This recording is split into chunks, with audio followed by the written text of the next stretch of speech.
Glória a Deus. Abra sua Bíblia, por gentileza, na segunda epístola de João, na segunda carta de João. Nós vamos ler esses 13 versículos. Eu quero iniciar hoje uma série de mensagens nessa carta. Quero fazer 4 mensagens nessa carta, nessa segunda carta de João. Segunda epístola de João, capítulo 1. Só tem um capítulo, são 13 versículos. A menor carta aí do Novo Testamento. Diz assim a palavra do Senhor: o presbítero, a senhora eleita e aos seus filhos, a quem eu amo na verdade, e não somente eu, mas também todos os que conhecem a verdade. Por causa da verdade que permanece em nós e conosco, estará para sempre a graça, a misericórdia e a paz da parte de Deus Pai e de Jesus Cristo, o Filho do Pai. Serão convosco em verdade e amor.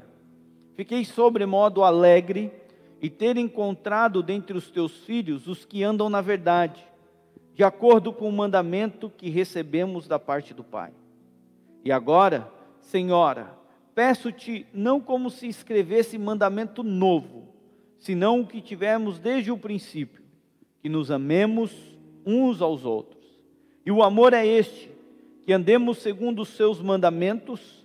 Este mandamento, como ouvistes desde o princípio, é que andeis nesse amor. Porque muitos enganadores têm saído pelo mundo afora, os quais não confessam Jesus Cristo vindo em carne. Assim é o enganador e o anticristo. Acautelai-vos para não perderdes aquilo que temos realizado com esforço, para receberdes completo galardão. Todo aquele que ultrapassa a doutrina de Cristo e nela não permanece, não tem Deus.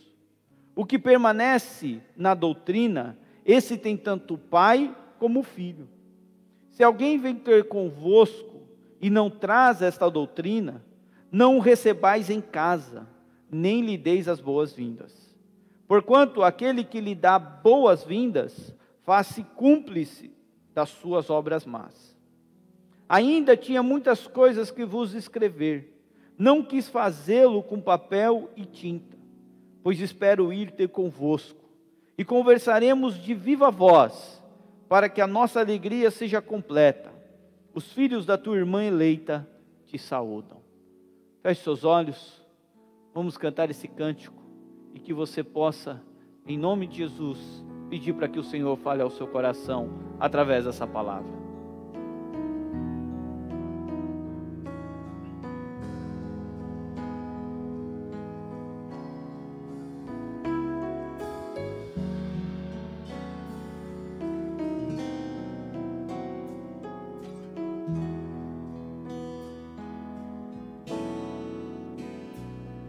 A tua palavra escondi, guardada no meu coração, pra eu não pecar contra ti, Senhor. A tua palavra escondi, minhas vestes no sangue lavei, e das tuas águas bebi, pra ser uma oferta agradável a ti, minha vida assim consagrei. Meus dons e talentos são pra te servir, meus dons preciosos são teus. Não vejo razão na minha vida sem ti. Tu és meu Senhor e meu Deus. Assim como o fogo refina o ouro, vem tua obra em mim completar, até que o mundo possa ver tua glória em meu rosto brilhar. Aleluia. Aleluia, fazer tua glória em meu rosto brilhar. Glória a Deus, que Deus nos abençoe e que a sua palavra possa encontrar lugar no nosso coração. Queridos irmãos, temos vivido um tempo onde temos que nos preocupar com as notícias falsas.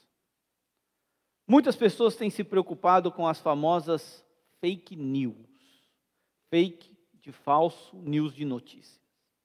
Nós temos tido acesso a uma gama muito grande de notícias. As redes sociais têm sido encharcadas de notícias, algumas verdadeiras, outras falsas. Até uma comissão parlamentar para analisar as fake news. E é difícil nós sabermos o que é verdade e o que não é verdade. Nós temos vivido num mundo onde o relativismo tem sido mais importante do que as coisas absolutas.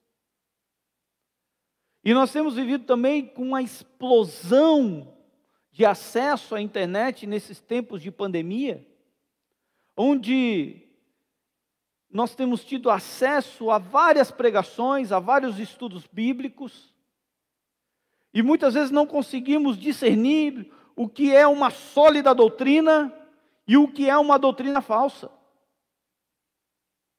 Nós ouvimos de pregadores neopentecostais a pregadores reformados no mesmo dia. E o nosso pensamento, muitas vezes, ele é feito, ele é composto como uma coxa de retalho. Então nós cremos em algo hoje e amanhã estamos crendo em outras coisas. Por isso a importância de nós centralizarmos na palavra de Deus, nas escrituras sagradas e no verdadeiro evangelho. A importância do evangelho, a importância da centralidade das escrituras na nossa vida, para que quando vier, e ele está vindo, os ventos de doutrina, nós possamos estar sólidos, firmados na rocha e na sã doutrina. Passaremos esses dias de dificuldade se estivermos firmados em Cristo Jesus e no seu verdadeiro evangelho. A segunda carta de João é extremamente importante para nós e penso eu para os dias atuais. Quem era João? Essa é uma pergunta que nós devemos fazer ao texto. Quem é este homem que está escrevendo esta carta? João era filho de Zebedeu. Sua mãe se chamava Salomé. Seu pai era um homem de negócios da área do ramo da pesca. Sua mãe, Salomé, era prima, melhor dizendo, irmã de Maria, mãe de Jesus. João é galileu.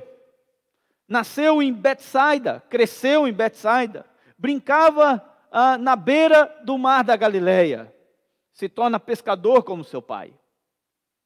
Era um homem que cresceu nesse ambiente. Num primeiro momento ele se torna discípulo de João Batista, como diz Marcos capítulo 1, versículo de número 18. Em Marcos capítulo 3, ele é chamado para se tornar um dos 12 discípulos de Jesus. Ele deixa as fileiras de João Batista e passa a seguir ao Senhor Jesus e se torna o mais jovem dos apóstolos.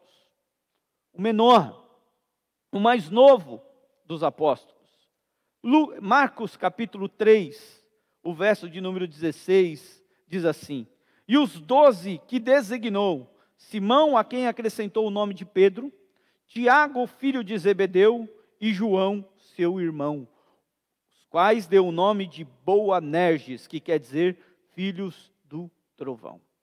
Uma outra característica de João, além dele ser o mais novo dos apóstolos, dos 12 apóstolos, é que João fazia parte de um círculo íntimo de Jesus. Ele era um dos discípulos mais próximos de Jesus. Nós podemos ver na narrativa bíblica que João sempre estava com Jesus nos momentos mais difíceis de Jesus. Sempre era Pedro, Tiago e João. E João, as Escrituras nos apresenta 3 momentos em que esses 3 discípulos estavam com Jesus, somente eles. Por exemplo, Lucas, você pode abrir a sua Bíblia, capítulo de número 9, o versículo de número 28. Lucas capítulo 9, versículo de número 28.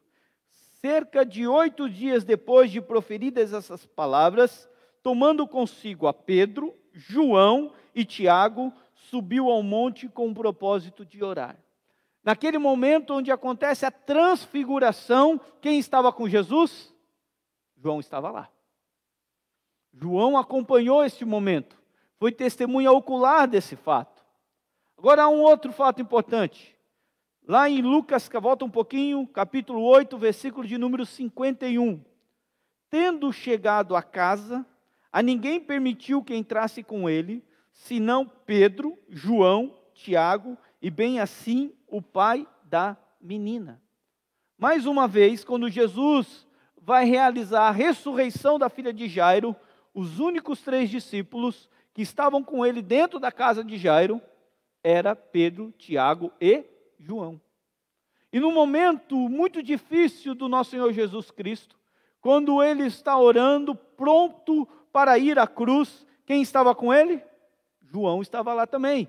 Marcos capítulo 14, versículo de número 33. Acompanhe aí comigo a leitura. Marcos capítulo 14, versículo de número 33.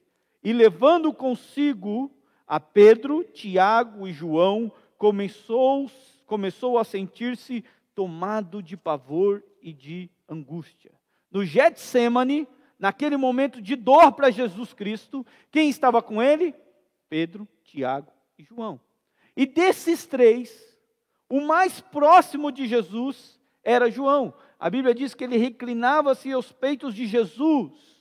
João era o discípulo mais perto de Jesus. Prova disso que João foi o único discípulo a acompanhar a crucificação.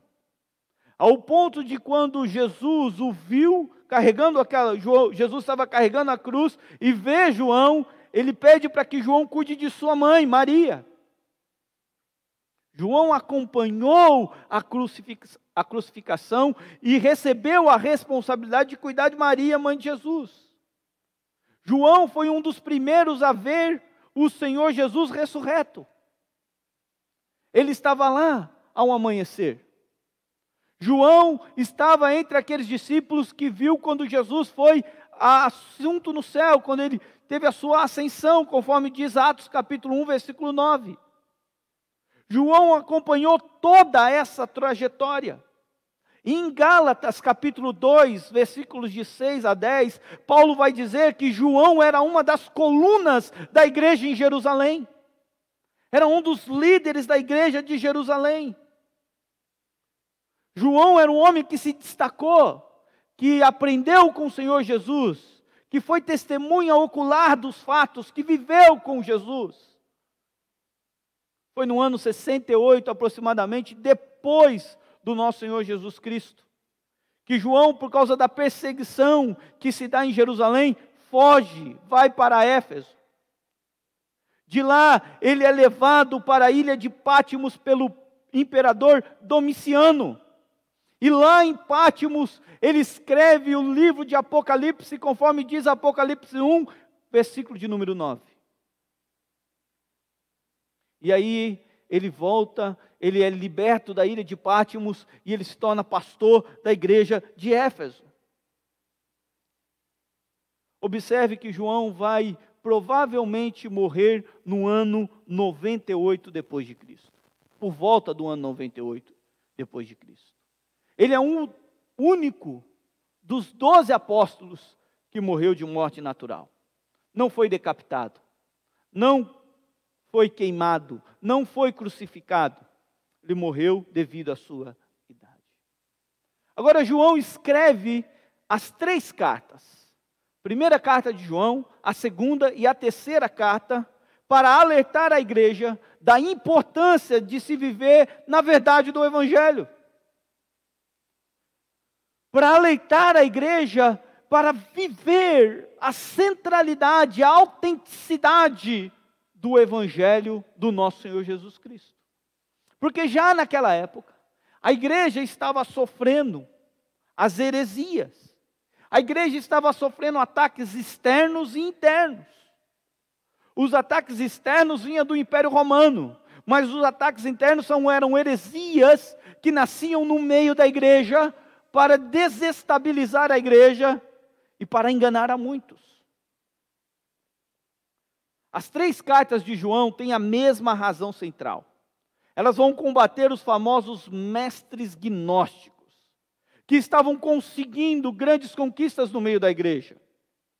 Eles degradavam a pessoa e a obra do nosso Senhor Jesus Cristo.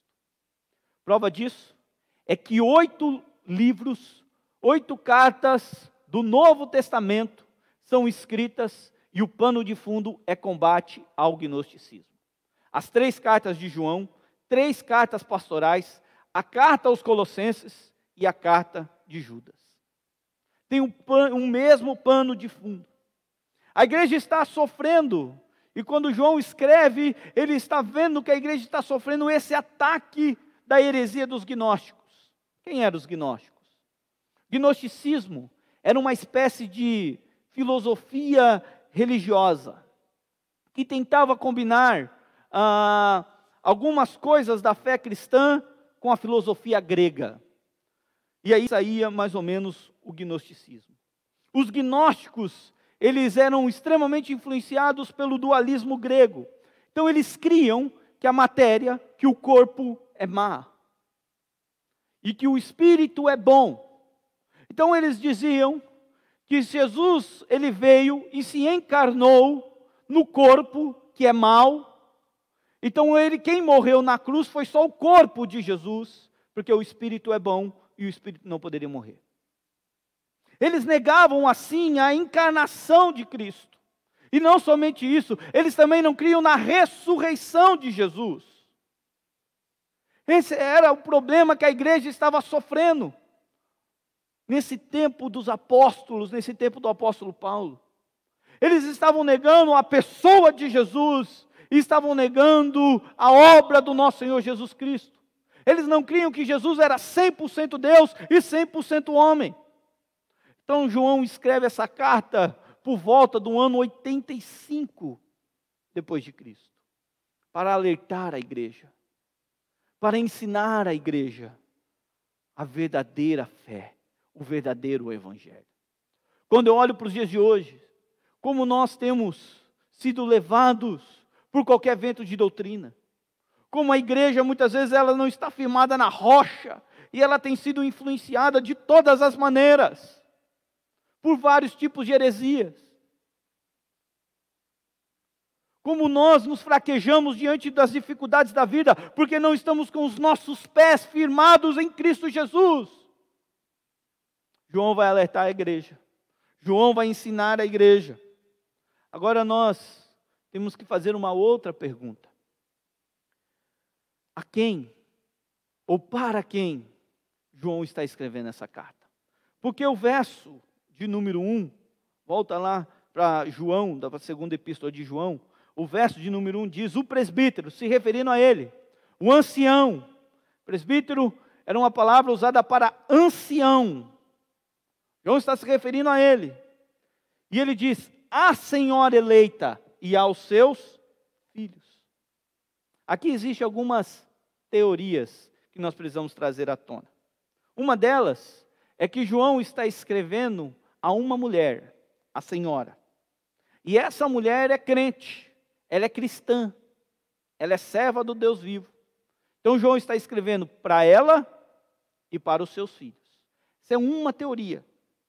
Há uma outra teoria que diz que João está escrevendo também para uma mulher, mas o nome dessa mulher é eleita. A palavra que aparece aí, a senhora eleita, seria um nome próprio. João está escrevendo para uma mulher que tem um nome de eleita. Há uma outra teoria que diz que João está escrevendo para uma mulher e essa mulher é Maria. É a Maria, mãe de Jesus, que foi assistida por João após a morte do nosso Senhor Jesus Cristo. E muitos que creem nessa teoria afirmam que João está escrevendo para ela.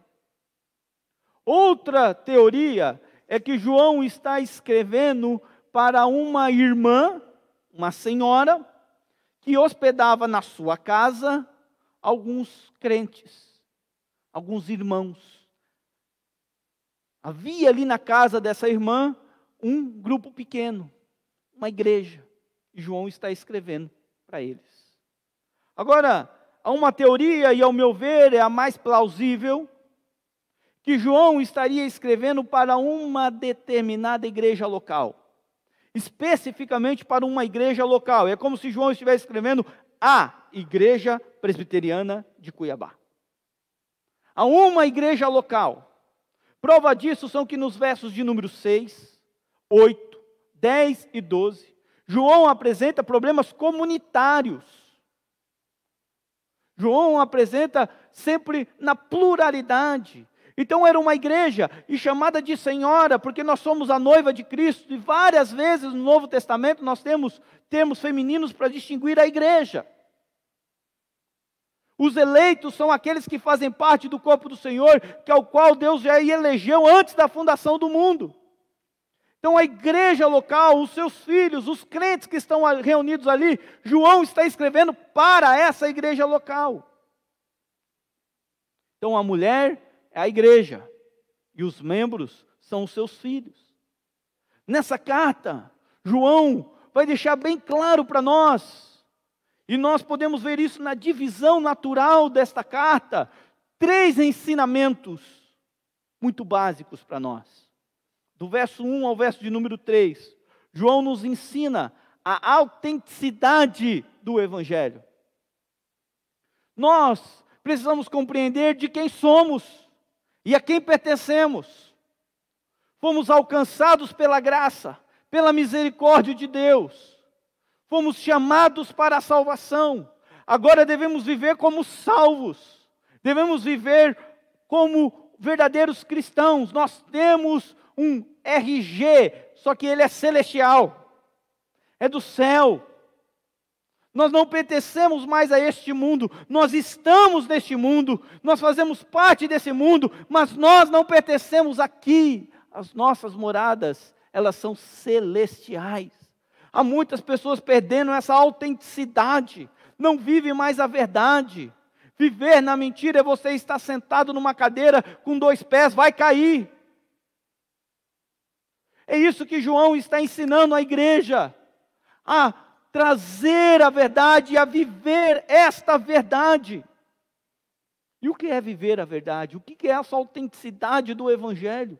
É crer que o nosso Senhor Jesus Cristo deixou a sua glória, viveu entre nós como homem, em tudo foi tentado, em nada pecou, e por vontade própria Ele deu a sua própria vida, morreu naquela cruz, derramou o seu sangue para nos purificar de todo o pecado, e ao 3º dia Ele ressuscitou, nos trazendo a vida eterna. Essa é a verdade do Evangelho.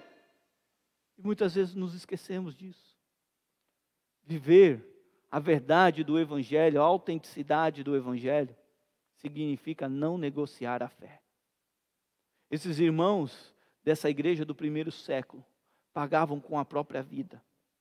Às vezes, o Império Romano, aqueles que estavam perseguindo a igreja, entravam, destruíam suas casas, roubavam os seus bens, matavam suas famílias, e eles não negavam a sua fé.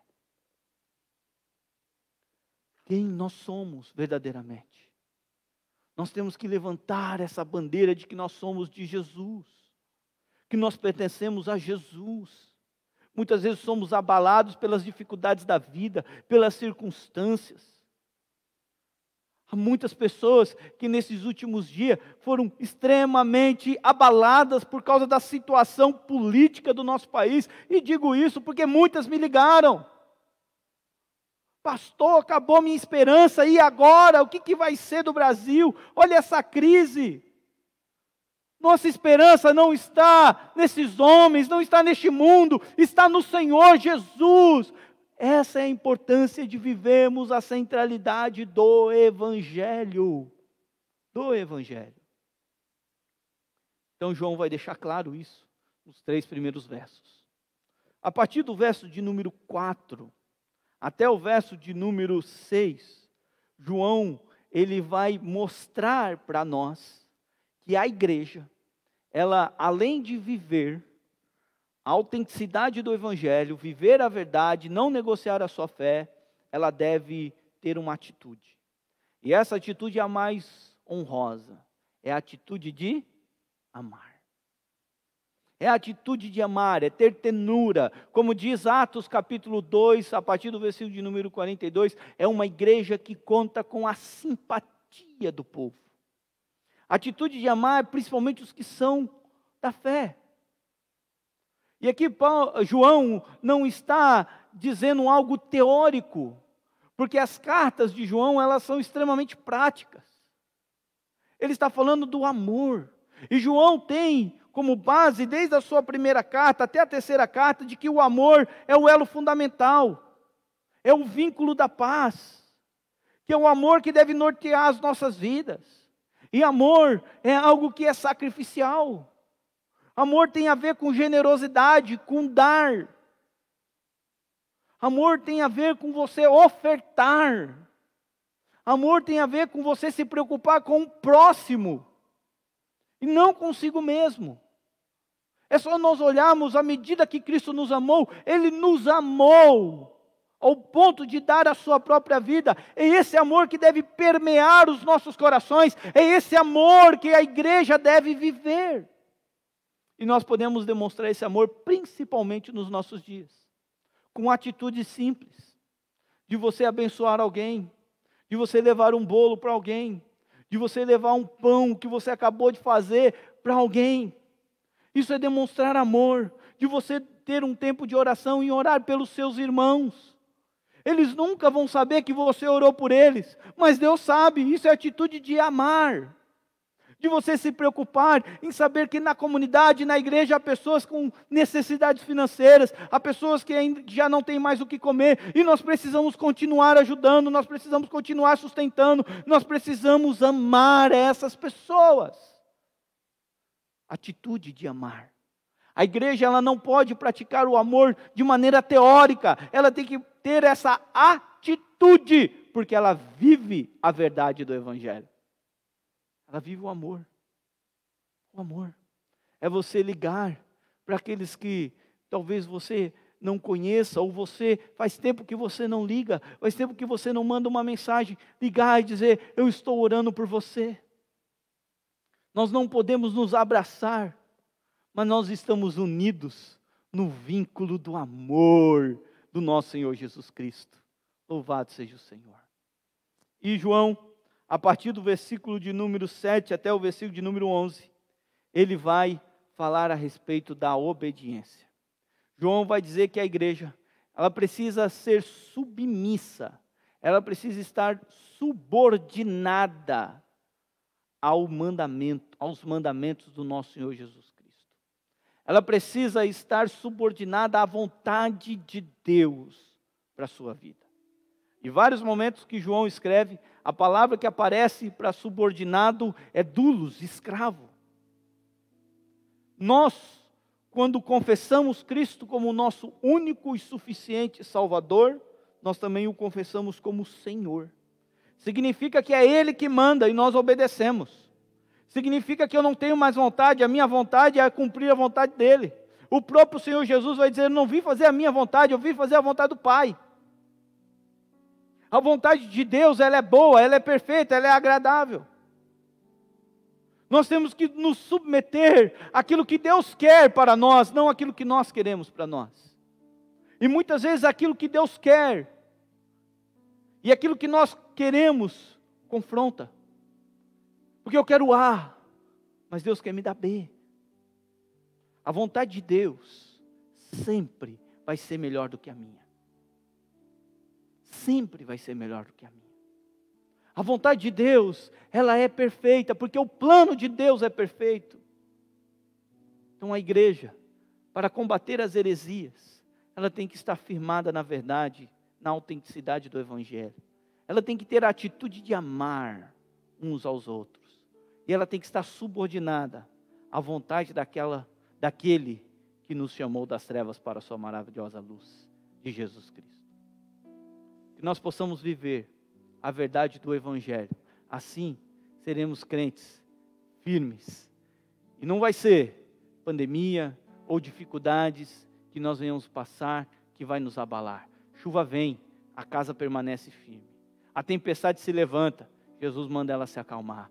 Porque nós estamos firmados na rocha, na verdade do Evangelho. Vamos ficar em pé em nome de Jesus e vamos orar nesse momento.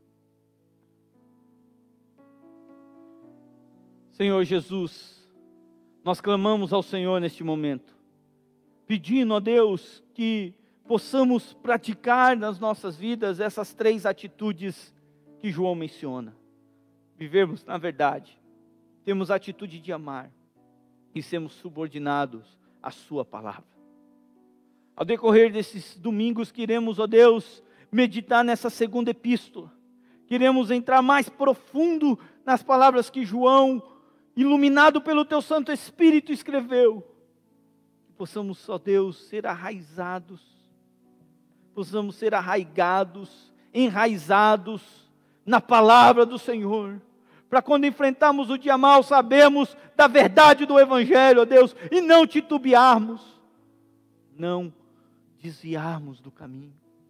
Ajuda-nos, ó Deus, com Teu Espírito, a vivermos o Evangelho do Senhor, em nome de Jesus. Amém. Vamos cantar.